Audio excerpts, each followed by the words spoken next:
भरतपुर नाम का एक गांव था। एक वक्त पर ये गांव बहुत ही खूबसूरत और बहुत तरक्की वाला हुआ करता था, लेकिन कुछ सालों से गांव में अकाल पड़ गया था। लोगों का काफी बुरा हाल था।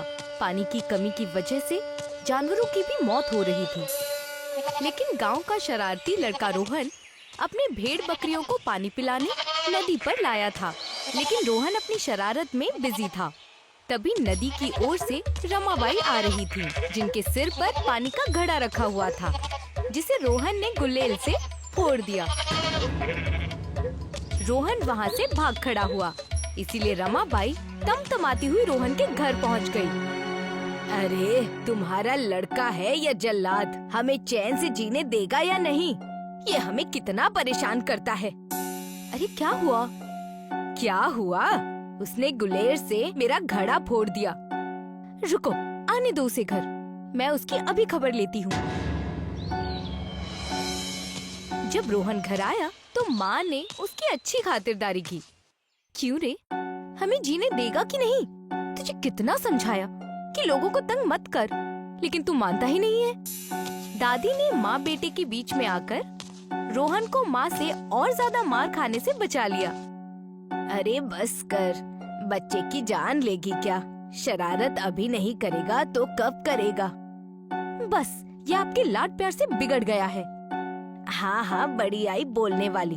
चल जा, अपना काम कर। गांव में पानी की कमी है, इसीलिए तो सभी लोग परेशान हैं। तू ऐसा करेगा तो लोग और ज्यादा परेशान होंगे, है कि नहीं?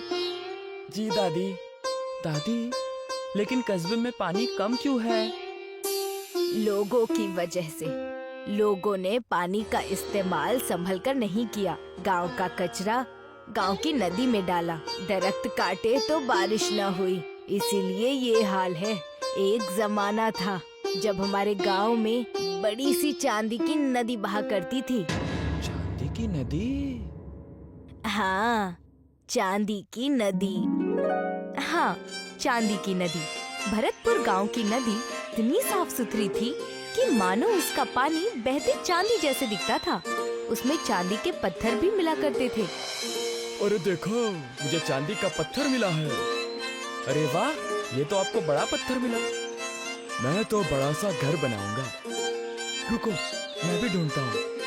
भरतपुर के लोग नदी में मिलने वाले चांदी के पत्थर बेचकर रईस बन गए थे। वहाँ के लोग खुशी और अमन से अपनी जिंदगी बिता रहे थे। लेकिन अब नदी खराब होने से सारे चांदी के पत्थर गायब हो गए। पता नहीं पहले जैसे हालात अब गांव की कब होगी। चल जाने दे, तू सो जा, अभी बहुत रात हो गई है। कुछ दिनों बाद मुसीबतें और भी बढ़ गई। नदी सूख गई, जानवरों की भी बहुत मौत होने लगी। रोहन की मनपसंद बकरी मीरा भी पानी की कमी की वजह से मर गई। अपनी मनपसंद बकरी को खोने के बाद रोहन बहुत मायूस था। अपनी भेड़ बकरियों को चराने के लिए अब रोहन को दूर जंगल में जाना पड़ता था और रोहन मीरा के बच्चे के साथ खेलता था। रोहन ने उसका नाम शीलू रखा था। उसको सहलाते हुए रोहन कहने लगा, नाराज ना हो शीलू, तेरे अम्मी को तो ना बचा पाया, लेकिन तुझे कुछ नहीं होने दूंगा। जब रोहन ने पानी पीने के लिए शीलू को हाथ से नीचे उतारा, शीलू, शीलू, अरे कहाँ जा रहा है? शीलू का पीछा करते हुए रोहन झाड़ियों में चला गया। झाड़ियों में जाते ही रोहन को एक अधमरा सा बुजुर्ग आदमी मिला। अरे ये बुजुर्ग बाबा, शीलू, शीलू। रोहन शीलू को इधर उधर ढूंढने लगा। बुजुर्ग की आवाज ने रोहन का ध्यान अपनी ओर खींचा। पानी, पानी। इन्हें पानी चाहिए, मैं पानी देता हूँ, लेकिन नहीं, मेरे पास इतना ही पानी है। अगर मैं ये भी पानी दे दूंगा तो फिर से प्यास लगने पर क्या पीऊंगा? नहीं नहीं, मैं पानी नहीं दूंगा। लेकिन दादी ने कहा है कि पानी पिलाना अच्छा और इंसानियत का काम है। मैं पानी दे देता हूँ। जैसे ही रोहन ने बुजुर्ग आदमी को पानी पिलाया, बुजुर्ग मानो फिर तंदुरुस्त होकर खड़ा हो गया। शुक्रिया, तुमने मुझे पानी पिलाया। तुम शीलू को ढूंढ रहे हो ना? आगे बढ़ो, मिल जाएगी। बुजुर्ग उसकी बात से गायब हो गया। बुजुर्ग बाबा भी गायब हो गए। मुझे आगे बढ़ना चाहिए। रोहन आगे बढ़ा और एक ऐसी जगह पहुंचा जहां दोनों तरफ खाई थी और दोनों खाई को जोड़ने वाला एक पुल था। ये पुल, क्या मुझे उस पुल के पार जाना चाहिए? नहीं नहीं, ये तो काफी पुराना लग रहा है। कुछ कदम चलते ही ये टूट सकता है। लेकिन हो सकता है कि मेरा शीलू उस तरफ हो। मुझे जाना होगा। हाँ, मुझे जाना होगा। रोहन आगे बढ़ा। बहुत हिम्मत करके उसने वो पुल पार किया। पुल पार करते ही उसे एक नदी नजर आई और नदी बहुत साफ थी। उसके अंदर के पत्थर चमक रहे थे। रोहन जैसे ही आगे बढ़ा, उसकी आंखें सामने का मंजर देखकर फटी की फटी रह गईं।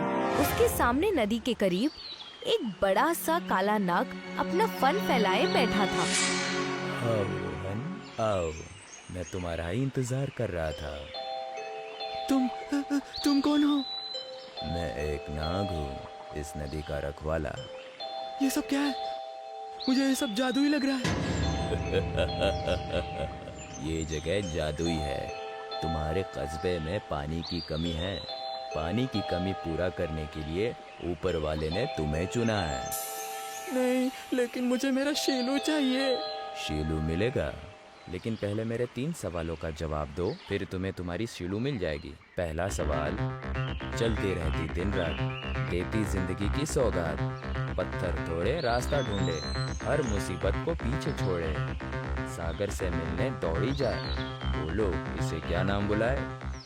रोहन सोच में पड़ गया। कुछ वक्त सोचने के बाद रोहन झट से बोला, नदी, नदी, इसका जवाब है नदी। सही जवाब। चलो, अब अगला सवाल है। सूरज की किरणें इस पर गिरे, चमके जैसे तारे हो बिखरे, सोने से कम नहीं इसका दाम, सफेद है ये सुनहरा नहीं, अब बोल बोल क्या है बोल। ये पहेली जरा मुश्किल थी।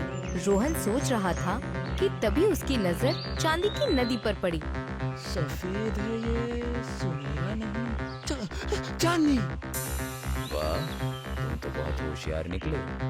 अभी भी तुम्हें एक आखिरी सवाल का जवाब देना है। बताओ बताओ, मैं हूँ कौन? बहती किरणों से तुम्हें हो जाए मोहब्बत, तारे हैं पिघले मानो पानी में, पहचानो तो यार, पत्थर भी होते हैं कीमती, इसे कैसे करोगे इनकार? कस्बे ने इस पर किए हैं तुम्हारे बड़े एहसान, पहचानो।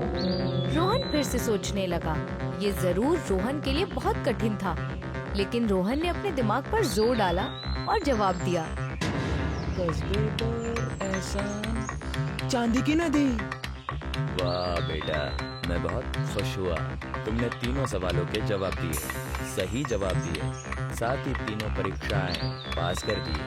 बुजुर्ग आदमी को जब तुमने पानी दिया तो तुम्हारे दिल की इंसानियत नजर आई, दूसरों के लिए इंसानियत दिखी। आखिर उस पुल को पार करके तुमने जो हिम्मत दिखाई, उससे साबित होता है कि तुम बहादुर हो। मेरे तीनों सवालों का जवाब देकर तुमने अपनी होशियारी साबित की। तुम सच में इनाम देने के लायक हो। तुम जीत गए दोस्त। तुम्हें तुम्हारा शीलू मिलना चाहिए। जरा अपनी बाई ओर तो देखो। रोहन की बाईं ओर शीलू खड़ा था। रोहन ने उसे उठाया। कहाँ गया था रे तू? मैंने ही इसे मेरे पास बुलाया, लेकिन क्यों? क्योंकि तुम्हें इस चांदी की नदी का पानी देना था। इसे ले जाओ, तुम्हारे कस्बे को इसकी जरूरत है। इसे पानी की बोतल में भरो, इसे ले जाकर तुम्हारी नदी में डालो, तुम्हारे कस्बे की मुसीबत खत्म हो जाएगी। लेकिन एक बात का ध्यान रखना, अपने कस्बे के नदी की कद्र करो, कस्बे के दरख्त ना काटो, कस्बे को हरा भरा करो। जाओ, इस बोतल के पानी को ले जाकर अपने कस्बे के नदी में डालो, कस्बे की खुशहाली फिर से लौट आएगी। जाओ, खुश रहो। रोहन ने अपनी बोतल में चांदी की नदी का पानी भरा और नाग को प्रणाम किया। तुम्हें पीछे जो दरख्त दिख रहे हैं, उनके पास चले जाओ। रोहन उन झाड़ियों में गया तो सीधे उसी जंगल में आया जहाँ से शीलू के पीछे भागा था। रोहन अपने गांव की नदी के पास पहुँचता है। नाग देवता ने कहा था कि इस बोतल का पानी नदी में डाल दो। रोहन ने बोतल का पानी नदी में डाला तो अचानक नदी की जमीन से पानी फूटने लगा। नदी बिल्कुल साफ पानी के साथ लबालब होकर बहने लगी। रोहन खुशी से फूले नहीं समा रहा था।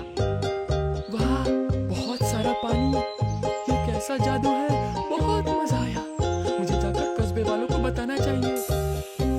रोहन ने गांव वालों को इस चमत्कार के बारे में सब बताया तो गांव वाले नदी के पास इकट्ठा हुए।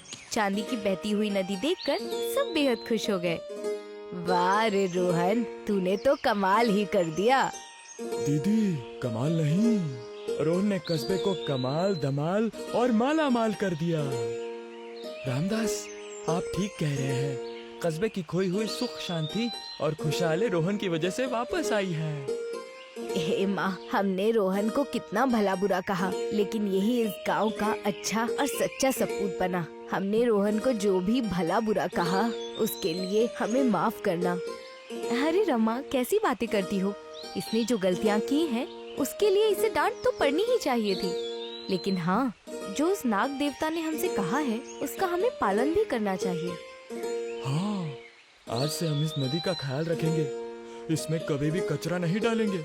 हम कस्बे में बहुत पेड़ पौधे लगाएंगे और जो पहले से पौधे हैं उनकी देखभाल करेंगे। रोहन ने काफी शरारत की है, काफी गलतियां भी की है, लेकिन उसी की वजह से आज हमें अपनी गलतियों का एहसास हो गया है। रोहन सच्चा सोना है।